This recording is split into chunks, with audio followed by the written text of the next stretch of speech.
nesta tarde de 31 de agosto de 2016, na sessão em homenagem ao centenário de nascimento do acadêmico Wilton Cardoso. Para a academia é motivo de honra e alegria receber a família e os amigos do acadêmico Wilton Cardoso,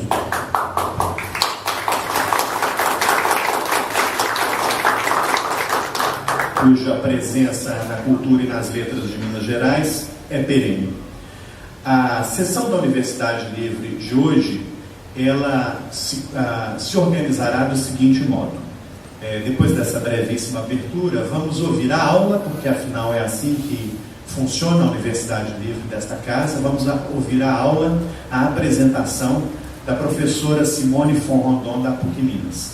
Encerrada esta apresentação, franquearemos a palavra para que os presentes, se quiserem, se manifestem a respeito do professor Wilton. Finalmente, faremos uma homenagem à família.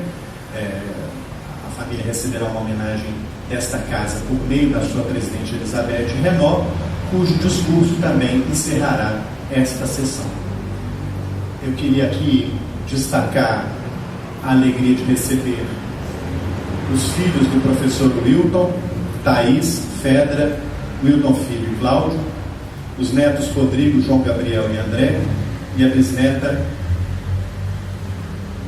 Carolina. É isso mesmo? Queria agradecer também a presença de intelectuais importantes de Minas Gerais, como o acadêmico Olavo Celso Romano, ex-presidente desta casa, a professora Maria Lúcia, que nos honra com sua presença, o jornalista Rogério Zola de Santiago, a professora Letícia Malá, professora emérita da UFMG, figura fundamental nas letras de Minas Gerais, o escritor Luiz Gifone, que nos honra e alegra com a sua presença, mineiro de Paipendi, autor de mais de uma dezena de livros publicados, traduzidos e premiados, ganhador do prestigioso e importante Prêmio Jabuti. Com alegria que recebemos o querido Luiz Gifone também nesta sessão. E também saúdo a nossa presidente Elizabeth Renault, que compõe esta mesa ao meu lado. O meu nome é Rogério Faria Tavares, para quem não conhece. E ao lado da nossa conferencista desta sessão de hoje, que é a professora Simone von Rondon, formada em Filosofia pela PUC Minas, mestre em Literaturas de Língua Portuguesa pela mesma universidade, onde também leciona. A professora Simone von Rondon também cursa o doutorado em Tratamento da Informação Espacial na PUC Minas, sob a orientação do professor Oswaldo Bueno Amorim. E vamos começar agora, sem mais delongas, não é isso?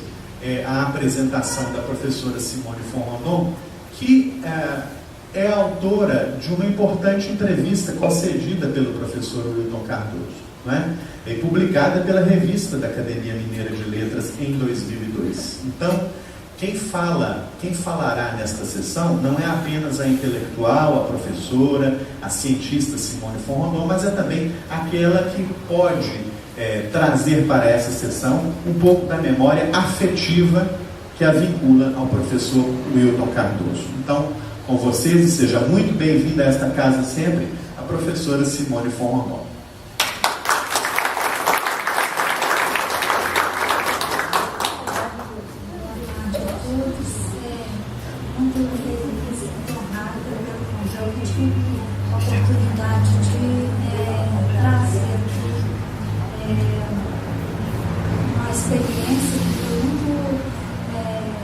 Especial para mim, no momento do meu mestrado, com a professora Lélia Parreira Duarte. Eu tive a oportunidade de fazer essa entrevista com o professor em 99, depois ele faleceu, e a entrevista justamente sobre a trajetória acadêmica, toda a formação, e ela saiu a primeira vez publicada na revista da PUC, a revista escrita de literatura, num programa especial sobre Machado de Assis. Saiu em 2000, parte da entrevista, junto com outros estudiosos da obra do Machado de Assis.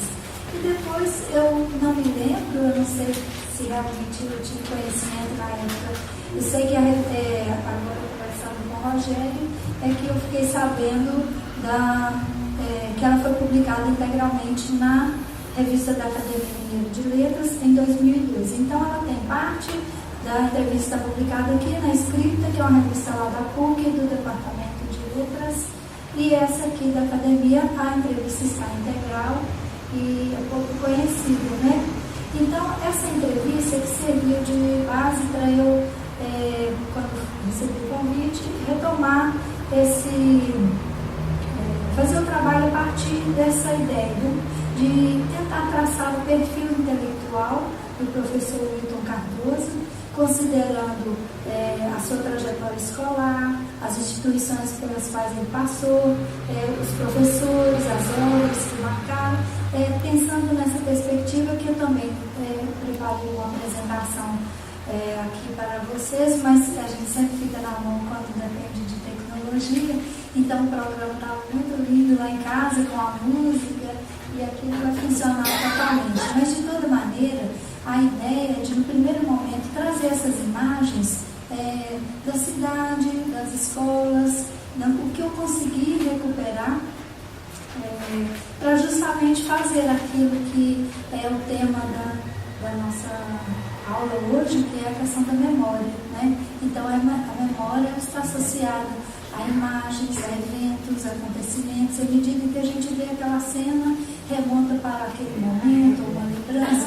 Então, na primeira parte da minha apresentação, fazer essa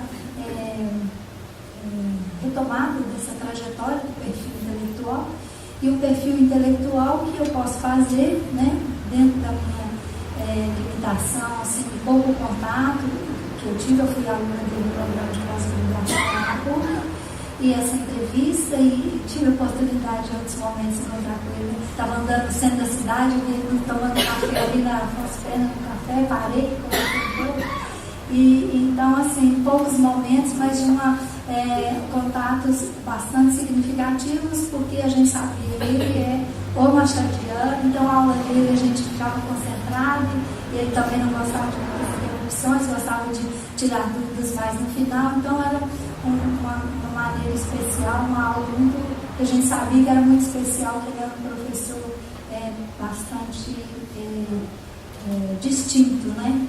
Bom, então vamos começar a apresentação, só para a gente ir comentando. A primeira, só uma referência bibliográfica, né? Aí uma foto que eu consegui da cidade Entre Rios de Minas, uma foto da estação ferroviária acho que de 1926. Justamente um pouco da trajetória dele. Os dados biográficos, né, a gente conhece, mas é importante justamente para a gente tentar recuperar esses passos ou essa trajetória, né? Então, quando ele veio para Belo Horizonte, né, estudou no Colégio Arnaldo, depois foi para o Ginásio Mineiro, e também ele integrou a primeira turma do curso da Faculdade de Letras, depois da UFMG, e logo formando ele já se tornou professor, assistente do Mário Casa Santo, e exerceu uma série de funções administrativas, né, na área educacional. E, acho que tem esses dados aí, né? Só mesmo para a gente retomar um pouco. Alguma outra próxima aí, né? Foto da praça da Catedral da Arquitetura do Rio de Minas.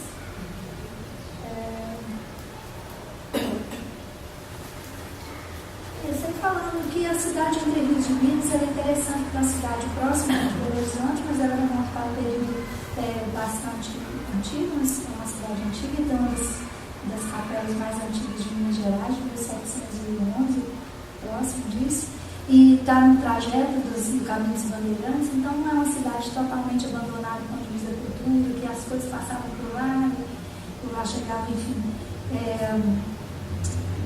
E aí eu retirei um trecho da entrevista dele, justamente para falar dessa pergunta inicial da entrevista, que é justamente sobre as raízes, a origem. E aí eu vou ler um trecho que eu saí da entrevista. Ele fala: minhas raízes são rurais, como rural era toda a atividade de Entre Rios de Minas, cidade onde eu nasci. Meu pai era pequeno fazendeiro e quando seus 2 únicos filhos chegaram à idade escolar, mudou-se para a cidade e acabou sendo empresário da Força Luz. E aí ele vem para Belo Horizonte, como eu disse, Colégio Arnaldo, por volta de 1930, tem uma foto do Colégio Arnaldo. Essa aí eu escolhi, essa aqui que é interessante, na foto do Antônio, escrito, não sei se dá para vocês verem, Elixir de Inhame, cura, Elixir de Inhame, cura, fortalece e engorda, achei ótimo. Então, essa foto é mais ou menos dessa época, Colégio Arnaldo, e ele fala muito da experiência dele no Colégio Arnaldo, né? Ele fala que, eu também vou ler um trecho da entrevista, né? Mas quanto à minha experiência em termos de, desculpa, não é essa entrevista, no do Colégio Arnaldo ele fala sobre um episódio muito interessante, não está aqui no texto, mas ele fala que no Colégio Arnaldo a leitura das obras do Machado de Assis era proibida pelos padres, porque eles consideravam que o Machado de Assis tinha um certo teor de pessimismo. Então ele falou que o primeiro livro do Machado de Assis que ele leu, e logo depois ele escondeu, enrolou numa toalha e passou um ano escondido dentro do armário, por esse motivo. Bom, então, essa trajetória acadêmica, né, ele vai dar uma ênfase, ele fala de todas essas experiências que sempre dedicado ao magistério, à questão da educação, do Conselho Estadual de Cultura, de Educação, mas ele dá uma ênfase, pelo que a gente entende na entrevista, que é uma forma de dizer, não identificação, mas uma experiência que foi muito especial para ele, né? Ele fala: quanto à minha experiência em termos de administração, eu gostaria de fazer uma observação. Fui diretor da antiga Faculdade de Filosofia, atual Faculdade de Letras da UFMG, mas realmente minha maior atuação como administrador foi na reitoria do Colégio Estadual de Minas Gerais por mais de 7 anos. Então, essa é uma informação importante. E as publicações, tem aqui uma lista, né, das obras publicadas de 47, apenas até 78, tem uma série de textos, artigos, livros, né, que vão tanto abordando temas literários, como também questão de gramática,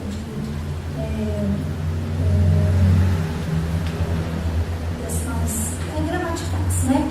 E então, quando a gente pergunta sobre ele ser um grande especialista do Machado de Assis, ele bastante gostava de fazer uns comentários irônicos, assim, brincar, né? Ele fala: no Brasil, quem escreve 2 trabalhos sobre um assunto passa a ser considerado um especialista. Não sei se por isso posso me considerar um especialista em Machado de Assis. Li muito, estudei muito e escrevi sobre ele. Continuo escrevendo. Naturalmente, alguma coisa terá sido contribuição minha. E aí, falando também sobre as influências intelectuais que marcaram a sua formação, né? Eu fiz uma seleção aqui dos autores que ele menciona, das obras, né? Autores e obras. Ele fala de Oscar Medeiros, que foi um tio e padrinho dele, que exerceu uma influência muito grande. Ele fala que foi o homem mais inteligente que ele conheceu, que entendia de medicina, engenharia, e foi ele que trouxe essas obras que eram muito lidas na época, Conde de Monte Cristo, Alexandre Dumas, Nossa Senhora de Paris, Vitor Hugo, Galinteiro Escravizado de Bernardo Guimarães. Ele fala que especificamente essas obras ele leu através dessa influência desse tio, né? Que ele fala que ele quer mencionar o nome desse tio com muita emoção, porque de fato ele reconhece nele a primeira influência literária e artística.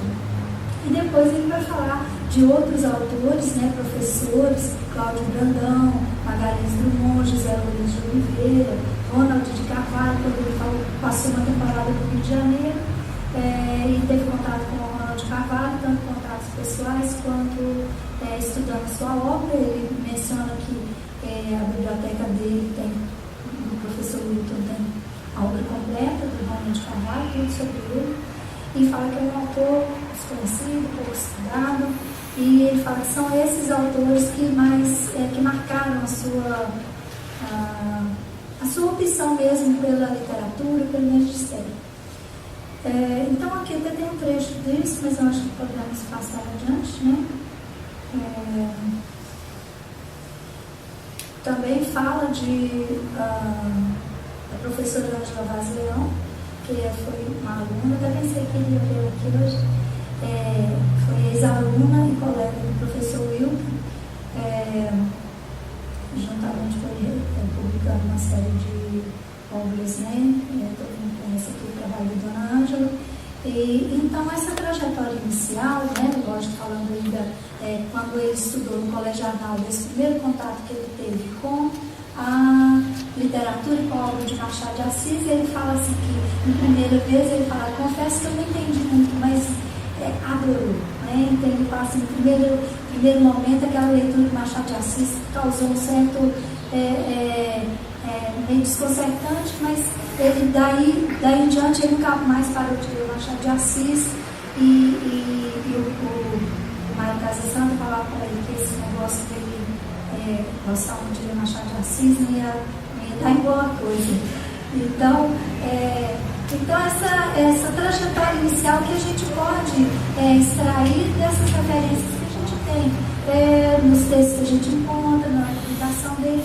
E aí, então eu pensei, com essa apresentação que não funciona muito bem, e aí eu falei, a gente tem que configurar a mesa no texto e na memória, então eu propus, depois desse pequeno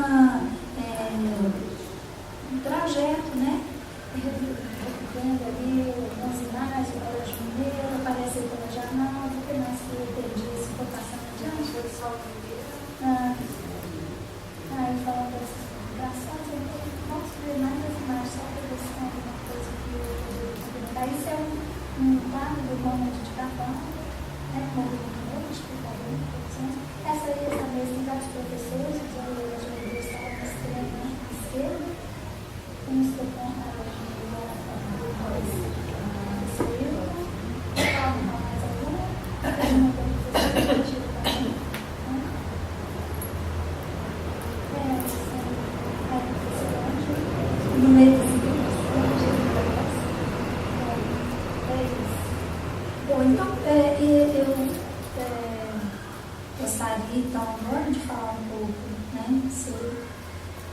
sobre esses conceitos que nós estamos abordando aqui. A questão do tempo, da memória e do esquecimento. Essa é a nossa condição. E então, eu escrevi, fiz um texto, eu sei que é um pouco cansativo, mas se vocês tiverem dispostos, eu vou lendo e a gente pode comentar alguma coisa, mas a ideia é de refletir sobre essa nossa condição, da nossa existência, no sentido da nossa fragilidade, né? E ao mesmo tempo a memória, que é esse apelo da imortalidade e de como os textos e a cultura nos salvam, né, do esquecimento. Então eu escrevi a partir disso, estou tomando alguns conceitos, porque a minha formação é em filosofia, então minhas leituras foram nessa linha.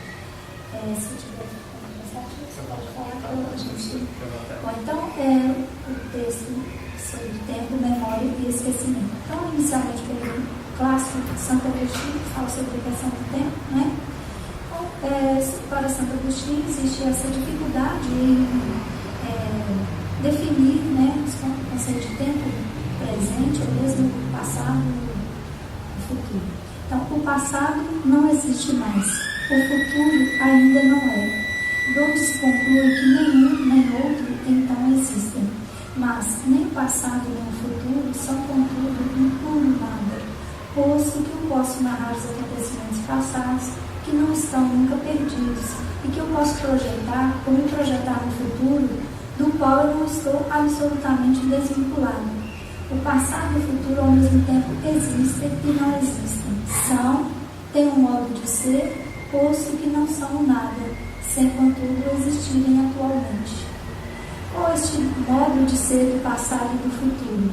Eis a questão essencial, e a resposta a essa questão é menos importante que a própria questão, porque colocá-la é resistir à tentação tão viva de atribuir, sem um exame suficiente ao passado e ao futuro, uma espécie de existência atual.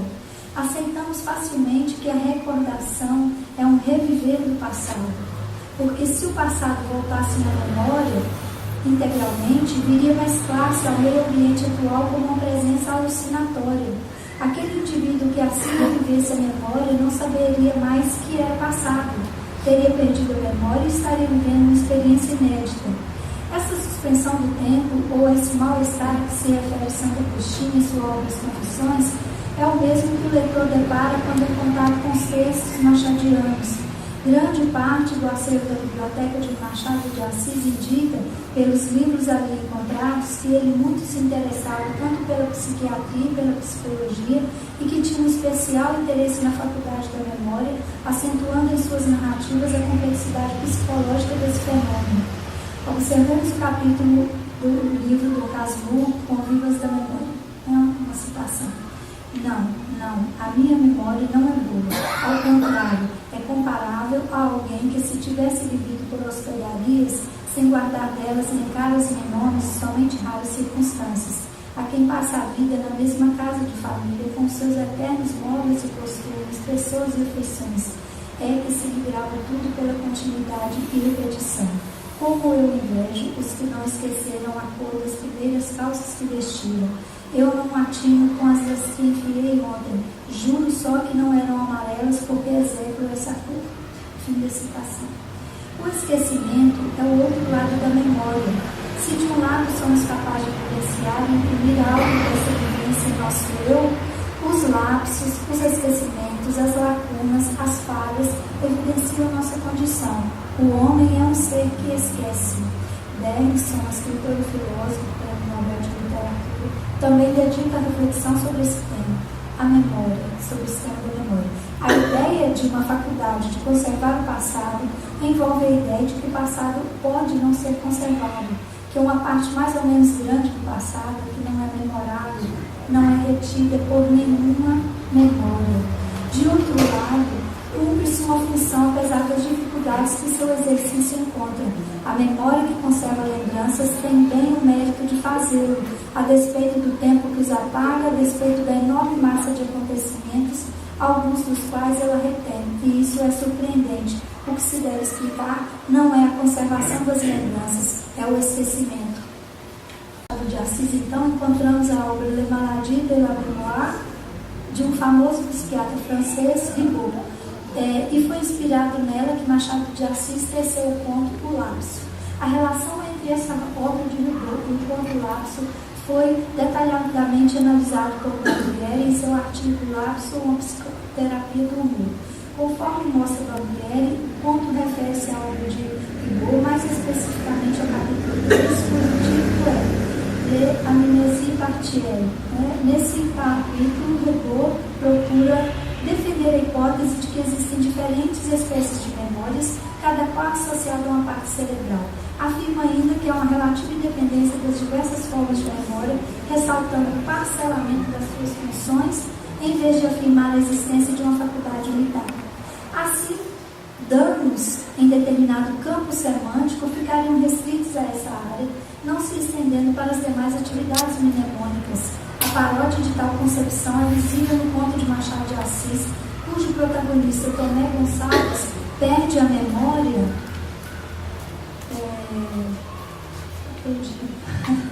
Perde a memória do conceito de pagar.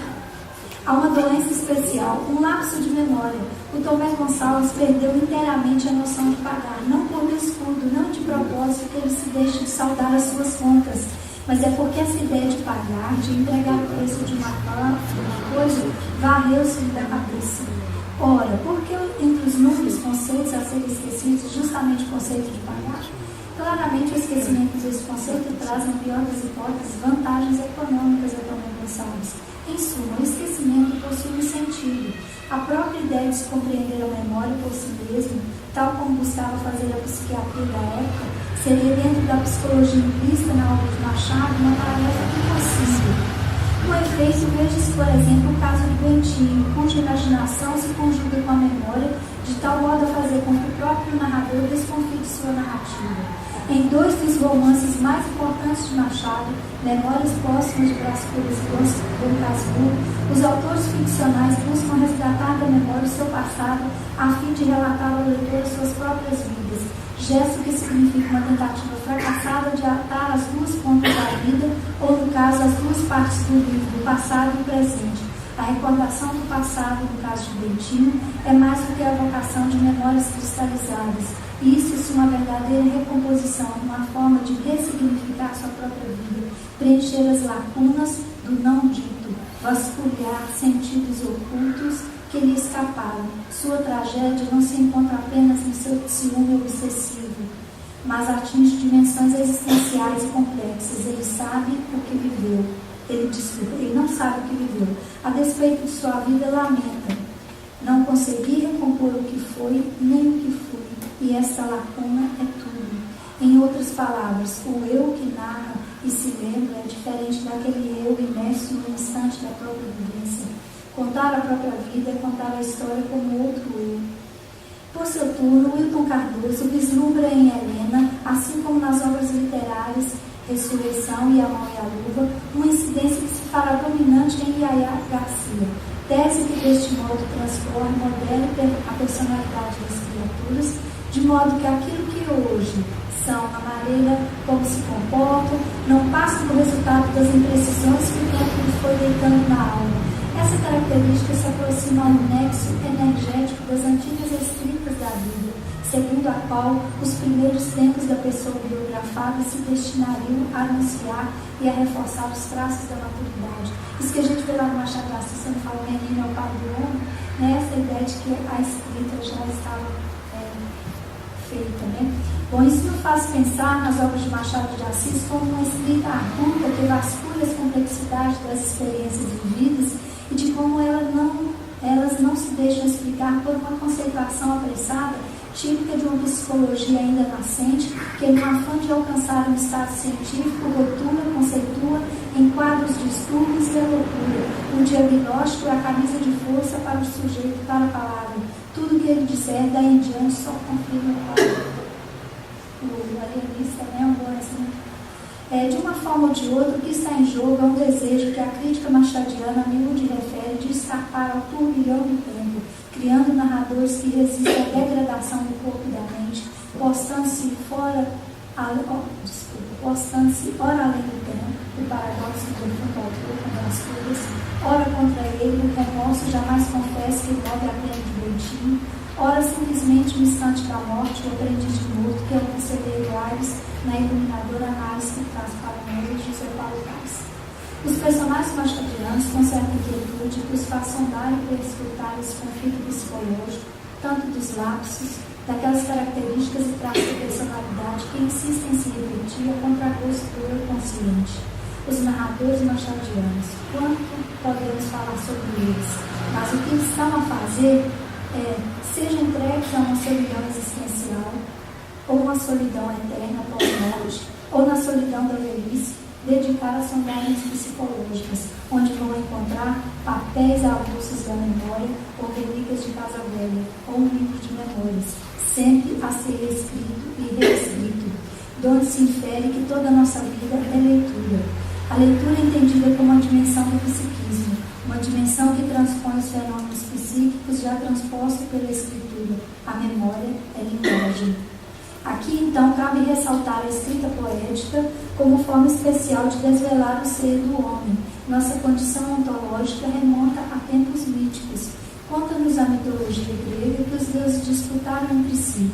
Zeus estabeleceu sua soberania, dividiu os poderes e instaurou a paz no Olimpo. E então, uniu-se a Mnemosina, a deusa da memória, e com ela plasmou, gravou no universo todos os acontecimentos passados, todos os seus feitos memoráveis.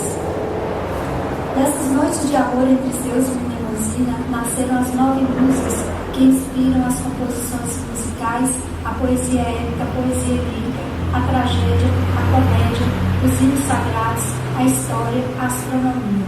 As musas são formas de inscrição, de escrita.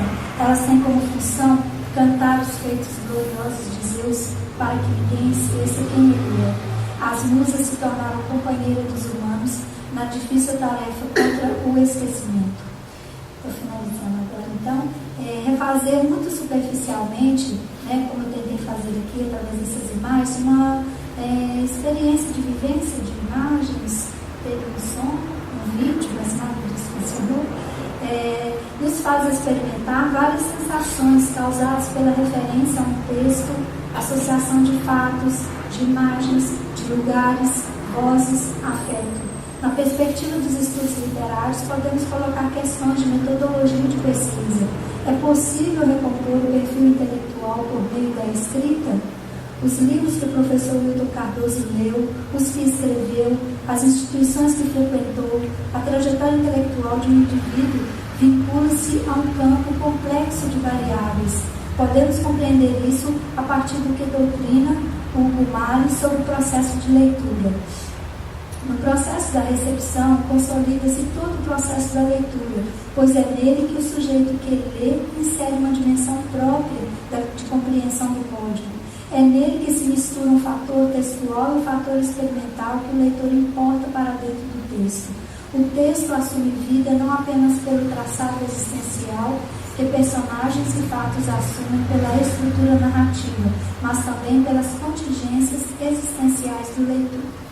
Assim, numa arqueologia da escrita, nas camadas de texto sobre texto, onde a escrita de Machado de Assis, de Eduardo Frieira, de Mário Casasanta, José Lourenço de Oliveira, Ronald de Carvalho, professor Wilton, Machado de Assis, essas escritas compõem um corpo, não mais o corpo presente físico do indivíduo, mas o corpo da cultura.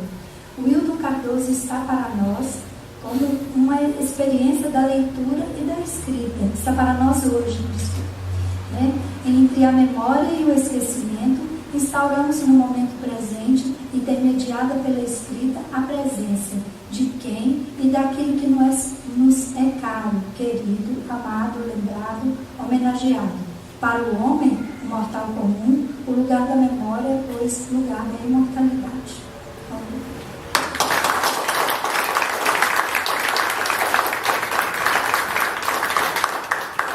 Nós agradecemos muito esse belíssimo texto produzido pela professora Simone Forrandon. A Academia agradece a generosidade dela em aceitar o nosso convite, a disponibilidade dela em arranjar a sua agenda de modo que pudesse estar conosco hoje, partilhando o seu conhecimento. Muito obrigado, professor. E a família do professor Wilton Cardoso, por meio de sua filha Thaís, gostaria de entregar à senhora um buquê de flores. Por essa razão, gostaria que a senhora se dirigisse para a frente da mesa, para que pudesse receber. A família quer homenagear a conferencista pelo trabalho desenvolvido em favor da memória do professor Wilton Cardoso.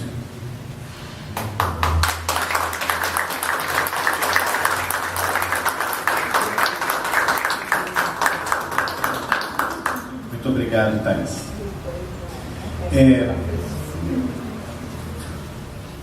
Agora, a nossa presidente Elizabeth Renault vai entregar à família do professor Wilton um diploma que marca essa ocasião, né? Especialmente feito para o dia de hoje. Diz o diploma: no ano do centenário de seu nascimento, a Academia Mineira de Letras celebra a memória do acadêmico Wilton Cardoso, segundo sucessor de Nelson Coelho de Sena, fundador da cadeira de número 36, cujo patrono é José Eloy Ottoni. É perene a contribuição de Wilton Cardoso para a cultura e as letras de Minas Gerais. Belo Horizonte, 31 de agosto de 2016. Eu pediria aos filhos que viessem até aqui, que subissem aqui, melhor dizendo, a este palco, para que pudessem receber da nossa presidente esse diploma, que é um símbolo do nosso apreço e do nosso carinho pelo acadêmico Wilton Cardoso.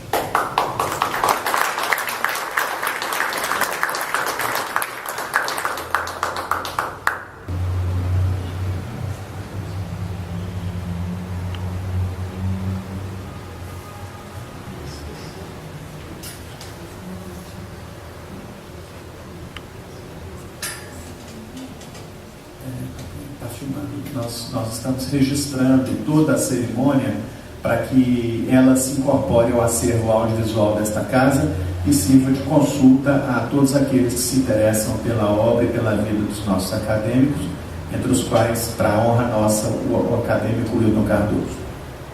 Agora, antes que a nossa presidente Elizabeth Renault faça o pronunciamento com que vai encerrar essa sessão, é tradição, sobretudo numa sessão como essa, que a palavra seja franqueada à audiência para que os presentes possam manifestar-se, naturalmente, de modo razoável, em memória do professor, em favor da memória do professor Wilton Cardoso.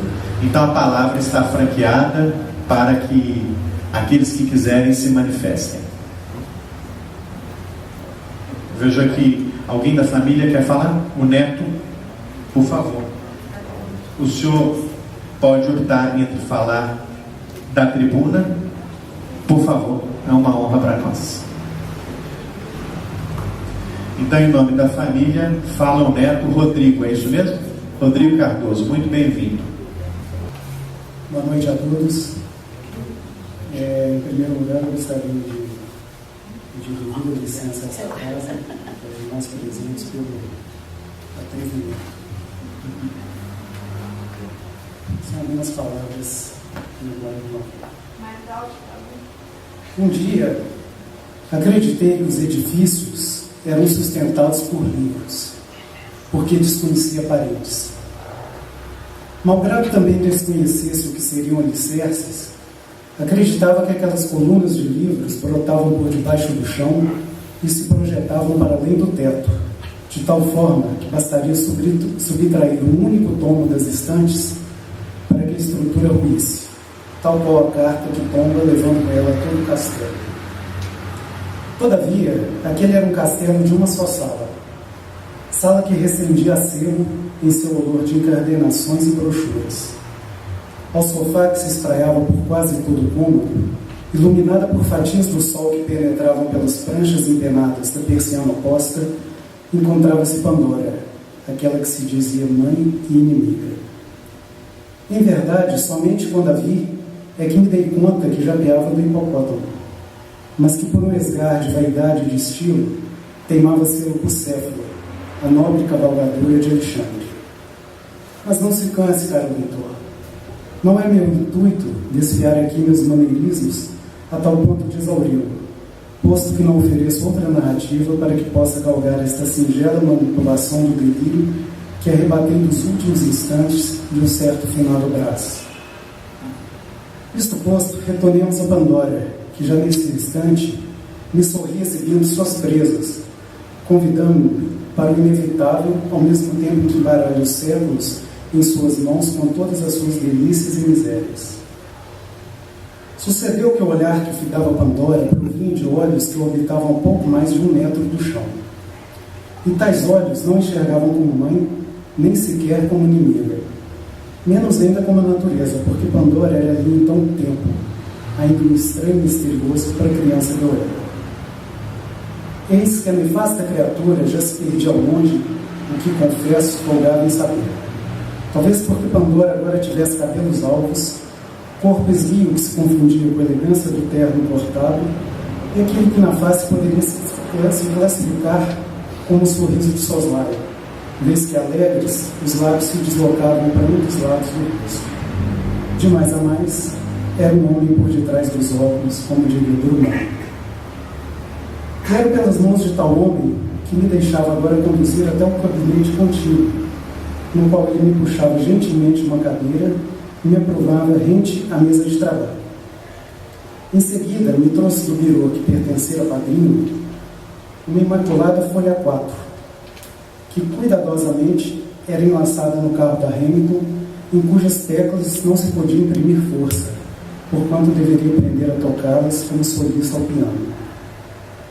Tal qual o pai a ensinar o filho a se equilibrar na bicicleta, aos poucos aquele homem foi soltando o segredo das palavras para que o destino se fizesse à minha frente.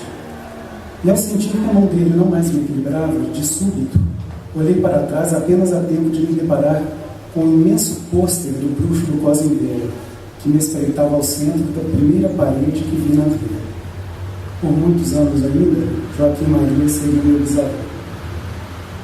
Já era noite quando o professor retornou, libertando a folha da máquina, dobrando como quem dobrasse sudário, para, ato contínuo, depositar o precioso papel em um envelope timbrado. Por derradeiro, trouxe-me de volta a tal montaria do delírio alheio que aos poucos se desvanecia, e selou em minha meninice a promessa de que abrisse o envelope quando então tivesse meu avô completado seu centenário. Passadas décadas desde então, viola o envelope, que se fez pardo pelo tempo. Desdobro o arranjo da folha bonita, ávido por seu conteúdo. As palavras ali impressas me revelam, quiçá, as memórias póstumas de sua derradeira lição. Tive filhos, tive netos e bisnetos, para os quais transmito agora o legado da maior das riquezas. A certeza de que o século pode passar num piscar de olhos, ao passo que o amor e a saudade têm a duração exata e infinita da eternidade. Beijos e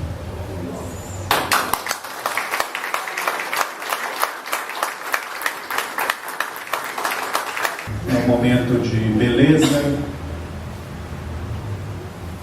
e de celebração da memória de Wilton Cardoso. Rodrigo, em nome da academia, agradeço muito a generosidade que você teve em partilhar com este grupo de admiradores do seu avô um pouquinho da sua experiência com ele. Muito obrigado, família, mais uma vez, muito obrigado pela generosidade. Acadêmico Olavo Celso Romano, ex-aluno do professor Wilton Cardoso. Presidente Elizabeth, professora Simone, meu querido fraterno confrade Rogério, senhores e senhoras, amigos que estão aqui nessa tarde e noite, celebrando a memória do professor Wilton Cardoso. Rodrigo, quase desisti de vir aqui. Acho que é uma temeridade eu vir falar aqui meio sem lenço, sem documento, prestar uma homenagem ao seu avô. Mas, no entanto, ainda assim, aqui estou para dizer o seguinte: eu fui da primeira turma do Colégio Estadual no Prédio Novo, assim a gente dizia, né? Inaugurado em 56, quando a gente chegou lá, ainda cheirava a tinta, eram salas pequenas, carteiras individuais, turmas mistas.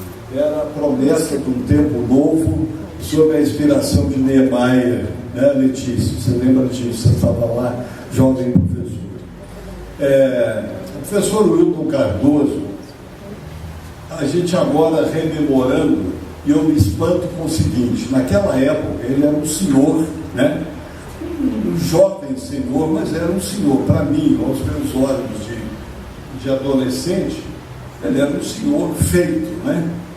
Um homem feito, um homem elegante. O que distinguia, num primeiro momento, do Cardoso era a sua elegância, amplamente falando, né? A sua aparência, o seu modo de vestir, a sua maneira de falar, né? Era integralmente elegante. Eu diria que ele era distinto, no sentido de que ele se distinguia de todas as demais pessoas daquele mundo, daquele universo que era o Colégio Estadual. Que havia ali Enio Fada, havia Elias Murat, havia um grupo enorme, diversificado de pessoas, mas ninguém que se parecesse com o Wilton Cardoso. Absolutamente ninguém. Bem, e as aulas dele eram magistrais. Mesmo naquela época da vida em que a gente é irreverente e tal, a gente assistia com profundo respeito, sabendo que estava diante de uma raríssima oportunidade de ouvir coisas, de aprender coisas que a gente não ia aprender em outro lugar com outra pessoa. Bem, eu me lembro, o que me espanta é pensar o seguinte: esse senhor distinto, naquela época tinha 40 anos. Estou fazendo a conta, a professora Simone falou do passar do tempo, então a gente vê com os olhos de hoje, aquele jovem naquela época, aquele professor, que estava ali com uma presença tão forte, era um jovem de 40 anos. Hoje, uma pessoa que há muita gente de 40 anos que não saiu de casa ainda. Não há hoje é assim, Pessoas que estão querendo saber o que vão fazer da vida, pessoas que tiveram experiência de casamento, voltar para a casa dos pais, Então, esse olhar comparativo é muito interessante, porque o Wilton Cardoso era um homem que já tinha um largo caminho, tinha uma enorme estrada pela frente, era um machadiano reconhecido que guiava a gente em viagens magníficas pelo mundo de Machado de Assis, pelos ambientes, pelos personagens. Agora, eu vou contar a vocês uma coisa, naquele tempo não havia, por qualquer pretexto, se celebrava alguma coisa, ou um aniversário, ou alguém ia para o pátio e de repente aparecia alguém com farinha de trigo, alguém com uma Coca-Cola, alguém com um ovo, cercava a vítima, que era um tipo de homenagem, meio de mau gosto, mas era uma forma de carinho desajeitar, cercava a pessoa, quebrava o ovo na cabeça, jogava farinha e jogava Coca-Cola. Você lembra disso? No pátio. E o professor Wilton Cardoso, quando assumiu a reitoria, porque o colégio estadual tinha reitor, nomeado pelo governador, isso era uma distinção do colégio, E quando o professor Wilton Cardoso assumiu a reitoria, ele disse que não queria mais saber daquele negócio de calorado, de ovo, de aquela bagunça ali e tal. E ficou assim, as pessoas meio matreiramente foram se juntando assim, e a hora que alguém ia sacar as armas do combate, de repente alguém falou, professor, o pessoal se retraiu, mas já estava muito evidente aquilo ali, com uma garrafa de Coca-Cola no meio do pátio, tomávamos Coca-Cola na cantina. Aí o que fizeram? Alguém jogou a farinha de trigo fora, um bebeu o ovo cru e botou uma Coca-Cola e acabou o negócio. Porque, gente, obrigado. E olha, eu quero dizer mais uma coisa ainda, prometo não me alongar muito, mas eu costumo pensar que a imortalidade das academias se afirma nesses momentos, em que a gente lembra os que nos antecederam e os traz vivos ao nosso coração. Quer dizer, morre quem é esquecido. A morte é o esquecimento.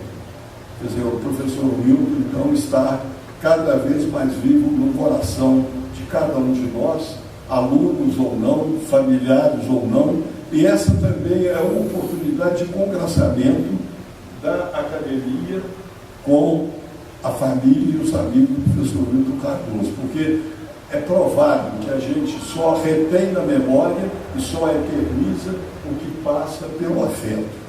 Por isso estamos aqui. Obrigado. Professora Márcia Marques de Moraes, coordenadora do programa de pós-graduação em Letras da PUC Minas, instituição na qual o professor Wilton Cardoso também lecionou. Professora Márcia. Bom, eu vou falar daqui mesmo, é uma coisa muito simples, na verdade é para prestar uma homenagem ao professor Wilton, aqui nesse dia da comemoração da academia. Ele foi o nosso professor, fez parte do primeiríssimo corpo docente do programa de pós-graduação em Letras, que foi a primeiríssima pós-graduação da Universidade Católica. A universidade deve muito a eles, os professores, o programa também, os alunos também, E quero dizer o seguinte, que eu tive também o privilégio, se o Olavo, que viu as primeiras aulas, eu vi a última, e tenho guardado as anotações, que são de fato muito importantes, muito ricas, muito comoventes, e que eu penso que a contribuição dele, para as letras brasileiras é alguma coisa que precisa, inclusive, ser bastante sublinhado. E eu penso que a academia seria um lugar importante para esse sublinhar. Muito obrigada.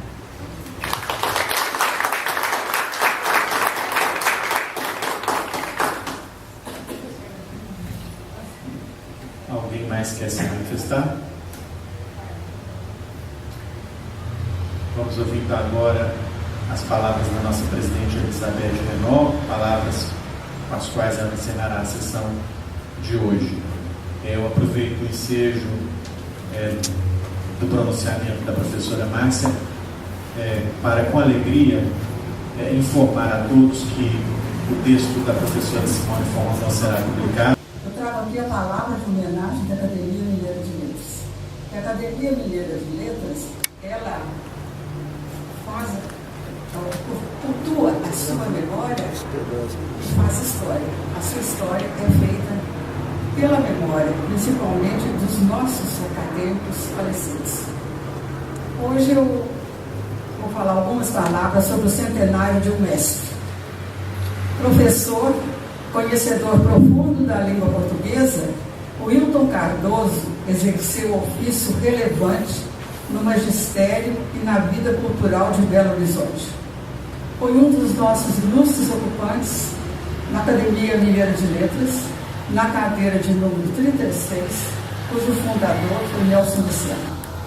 Faleceu em novembro de 1999, deixando inúmeros textos e livros, entre os quais a participação de Celso Cunha, Estilística e Gramática Histórica. Rico acervo de capítulos abrangentes de ensinamentos sobre o nosso idioma. Este livro, disse ele, desenhou-se no objetivo a que se destinava, escrito para estudantes de nível médio, para se integrar à metodologia dos cursos universitários com a inclusão da gramática histórica. E acrescenta, na medida que se vai fixando a noção de que a língua é a construção de um sistema particular de expressão, impõe-se concomitantemente ao professor o dever de ensinar ao aluno que ela é, ao mesmo tempo, uma herança histórica, cujo precúrio fundamental lhe cabe guardar.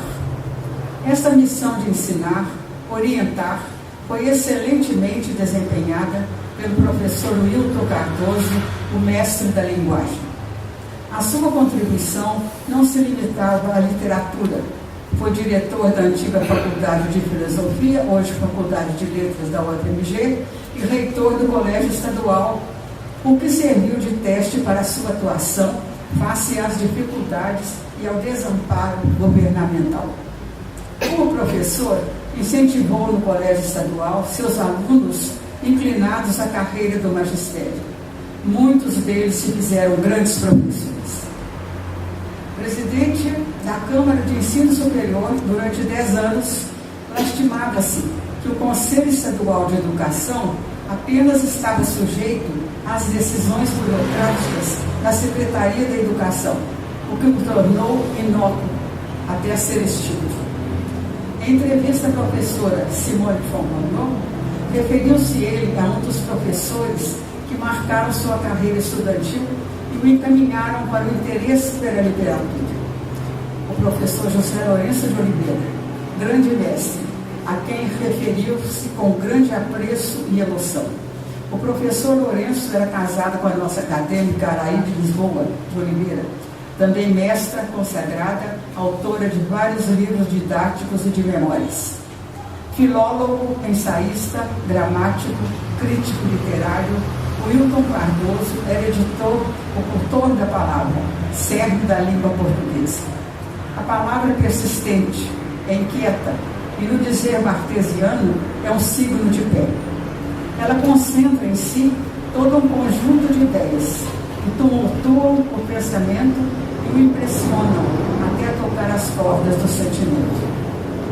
Neste tumultuar de impressões, ela rompe o abstrato e se torna concreta pela escrita que a representa. No seu invólucro mítico, a palavra é. O nosso idioma reflete em sua evolução as mudanças sociais, econômicas, a importação histórica, o contato com o autóctone e a episódica, intercâmbio cultural constituinte de fontes de enriquecimento vocabular. Na vivência de um mundo global, de comunicações ultra-rápidas, computadorizadas, viagens de volta ao mundo em 80 minutos, os termos estrangeiros assimilados representam necessidades modernas de expressão em seus devidos limites. Enriqueceu-se o idioma com as contribuições da língua mestra e, a partir do século XVI, com a incorporação de palavras de outras línguas. Os puristas abominam este ascender de uma nova configuração, advinda de termos que a globalização difundiu, fazendo-a viva e pujante. Segundo Ismael de Lima Coutinho, em sua gramática histórica, a derivação latina, a criação vernácula e a importação estrangeira são as fontes do nosso mestre. Não sei qual seria a opinião de Wilton Cardoso sobre essa invasão de palavras ao cotidiano linguajar brasileiro. Deixou-nos o Wilton Cardoso, entre outras, as seguintes obras: Os Olhos de Capitu, O Mito na Tércia na Lírica de Camões, Origens da Lírica Medieval Hispânica, A Voz Média em Português, Tempo e Memória em Machado de Assis, Estado Atual dos Estudos sobre Gomes Eanes de Zurara, A Estrutura da Composição em Guimarães Rosa, A Cantiga de Seguir, no Cancioneiro Peninsular da Idade Média, Estilística e Gramática Histórica, obra conjunta com o professor Celso Cunha, em 1978. Em Tempo e Memória, Wilton Cardoso debruça-se sobre a obra de Machado de Assis, prosa e poesia, com a maestria de sua palavra, dissecando os personagens e as passagens poéticas em suas metáforas e paralelismos. E é sobre este tempo de memória, em memória que faço o meu comentário. Neste livro analítico, Wilton Cardoso considera Machado de Assis um humorista, desfazendo a voz da crítica que considerava a obra machadiana pontilhada e marcada pela ironia. Para Werder Alemão, porém, a ironia é uma autorrepresentação, uma encenação, em que o discurso narrativo é contaminado pela presença do autor como sujeito crítico e analítico de uma situação perturbadora. Sendo assim, Machado, conduzindo a história em que coloca a racionalidade dentro da irracionalidade, Bentinho passa a ser o sujeito da ironia. Nessa estratégia, que utiliza a ironia e que se assemelha à metáfora, está a intencionalidade do autor. Sinto que a ausência do professor Wilton Cardoso impeça que prossigamos neste aspecto da análise. No entanto, respeitemos a palavra crítica de quem é e foi um especialista da obra machadiana. Diz ele: no Dom Casmurro, volta Machado de Assis ao tema das sensações do passado e da incapacidade da memória para restaurá-las através da evocação. Tem-se a consciência da imersibilidade do tempo pela incapacidade da memória de recuperar a memória. Também o autor analista propõe nova posição em que dizer: a obsessão do tema do tempo, como típica da obra em questão, não assegura que, ao abandonar a perspectiva do futuro, se volte para a prospecção do passado. A posição do espírito de Machado deleitou-se a recordar lembranças sem contrariar o sentido da vida, como Bentinho. Wilton Cardoso acrescenta esses conceitos em Tempo e Memória. Procuramos compreender a obra de Machado de Assis no sentido amplo de um conceito biográfico, ligado a fatos da vida do autor e dos elementos escolhidos por ele que lhe serviram de base. Assim compreendida, a literatura é uma forma de consciência do contínuo fluir da história, e tal conceito nada terá de falso, antes parecerá tão legítimo como qualquer outro, se não perder de vista que corresponde a uma necessidade natural do espírito em face do que a vida lhe oferece. A professora Simone citou Santo Agostinho, que eu vou fazer aqui também em suas confissões. Se o futuro e o passado existem, eu quero saber onde eles estão. Eles não são passado nem futuro, eles são o presente. Compreendemos então que sede do passado, de que se nutre a obra literária, localiza-se na memória, mas não possui a capacidade de projetá-la no presente. Bentinho, o Dom Casmurro, compõe o seu discurso, citado por Wilton Cardoso. O que aqui vai, por ordem lógica e dedutiva, tinha sido antes uma barafunda de ideias e sensações, graças ao solavanco do carro e às interrupções de José Dias. Termina o Wilton Cardoso seu primoroso ensaio sobre a obra de Machado de Assis, coroado por esplêndida bibliografia, com uma palavra nihilista, conclusão dolorosa que a obra de Machado confirma.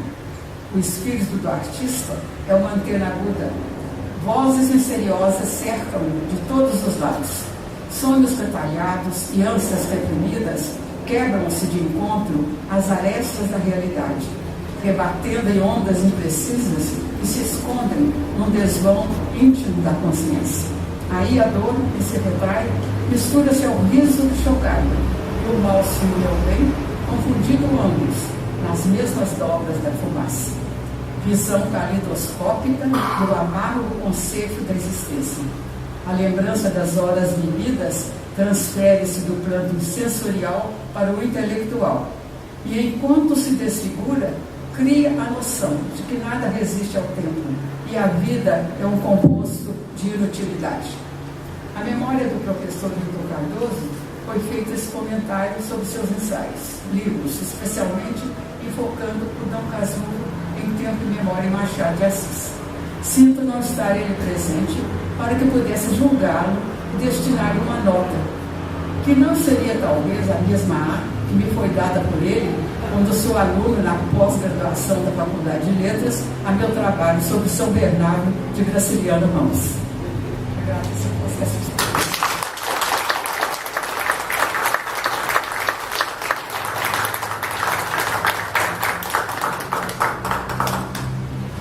Muito obrigado, presidente, por essa bela oração em favor da memória do professor Wilton Cardoso.